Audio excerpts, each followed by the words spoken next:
Hello，大家好，好不容易在梅湖这边也是拿到了白话把鱼的奖杯，确实蹲了很久时间。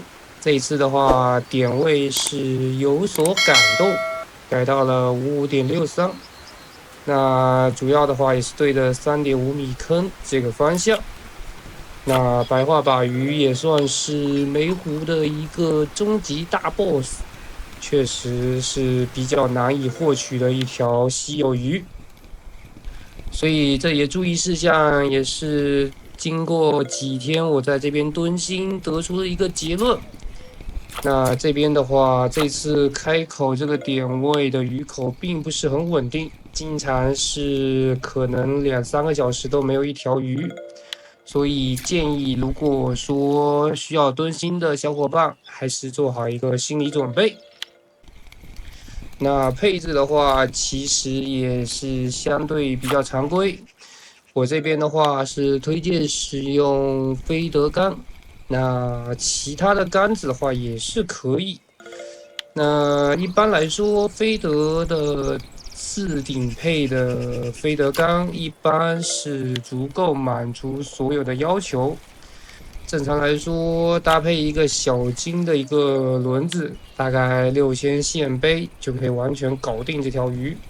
那唯一要注意的一点是，为了让蹲心看起来更加容易一点的话，建议还是使用雪具4的这个型号的钩子。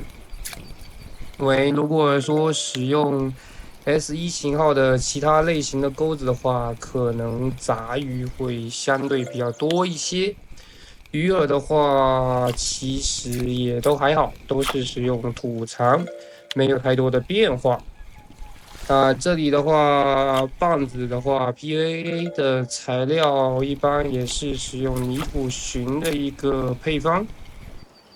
那前面几期我之前在蹲白话把鱼的时候，也有发现使用1倍的一个 PVA 的棒子的话，也是可以达到相同的效果。那如果说是库存材料1倍这个同类型材料比较多的话，可以考虑使用1倍套。那这一个配置的话，在蹲心方面应该是跟泥土寻棒子没有太大的区别。最后介绍一下主线跟引线这一方面。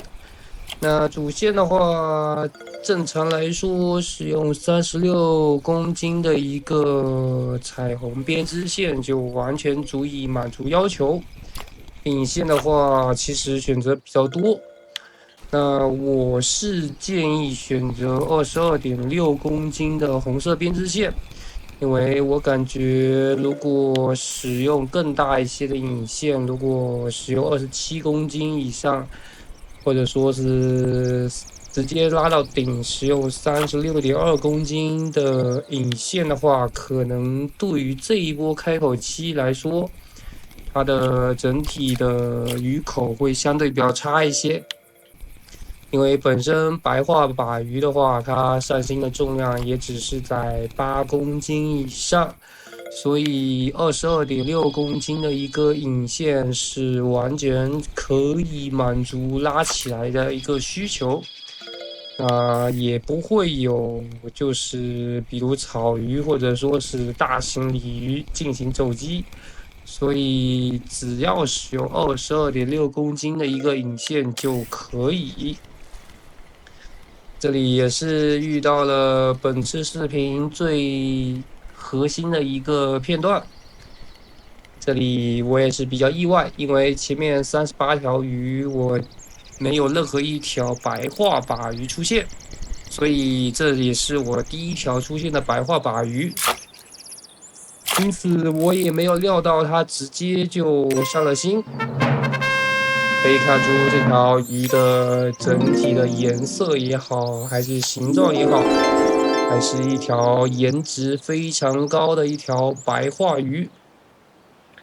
这里运气也是非常好，还获得了一张卡牌，算是基本完成了这里的一个蹲心。来到鱼市这边，那收益的话达到了1700银币，主要收益来源是白化鲅鱼。